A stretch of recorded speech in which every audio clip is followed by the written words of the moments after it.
So now comes the actual portion of the course in which you will understand how the whole casting process, how all the elements of casting process works all together.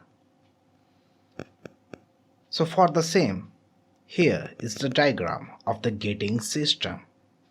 And the gating system is nothing but a passage for molten metal to reach to the cavity that is generated by the pattern. And also, gating system is the means of producing the desired outcome with lesser defects. Why I am using the word lesser defects? Because in casting, defects are bound to happen. It's only the matter of how much lesser the defects can come. And that is done through various methods that's going to be discussed in this particular unit. So let's begin with understanding the terminologies of the gating system. As you can see here, these are the important elements of the gating system: pouring basin, sprue, runner, ingate, drag, parting line, and cope. The pouring basin is not completely made here. It also has a separate flask for the same that we will discuss in the coming lecture.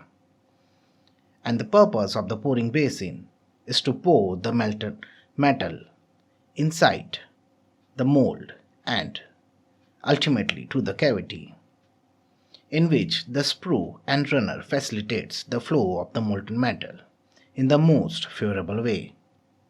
Then we have the ingate, which is eventually the entry point of the molten metal to the cavity.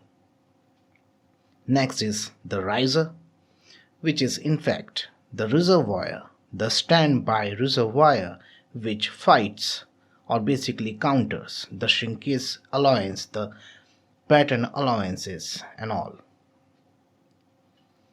Then we have the parting line, cope and drag. These were discussed earlier as well. Now this pouring basin is not pre-made.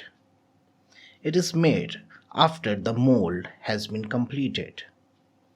Generally in hand molding it is done manually and it requires precise hands.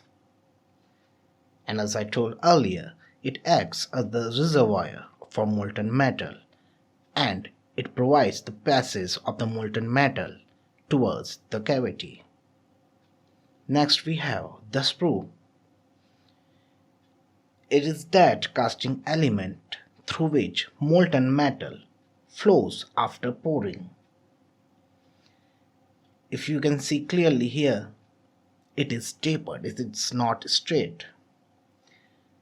The reason for its tapering is to avoid aspiration effect. Now what is this aspiration effect? Let's suppose when the passage is blank and the molten metal is just started pouring. What will happen if it is not tapered? If it is in a straight line, the molten metal will try to flow in a conical way inside, leaving some space in the straight sprue or the straight passage, and these spaces will attract the air that is already inside or the gases of the mold that is already inside, and it will infiltrate the molten metal, and on solidification they will be left behind as casting defect. And hence, to avoid the same, we provide taper to the sprue. We will have a detailed explanation of what this aspiration effect in the coming lectures. Now, from fluid mechanics point of view, the head of the fluid, that is the head of the molten metal in this case, the velocity of the head would be given by under root 2gh, because the molten metal is pouring from a height, and this height is what we take as h, and it's the height of sprue. That means the height of the sprue influences the velocity of the molten metal. So here 2 points are there. First, the sprue is tapered to avoid aspiration. Second, the height of the sprue influences the velocity of the molten metal. Now the velocity of the molten metal should not be too much low or too much fast. It should be optimum enough so that the solidification takes place perfectly. If the velocity is too much low, the solidification will start early and hence it will solidify in some undesirable places. Next we have runner. A runner allows the molten metal to enter the cavity.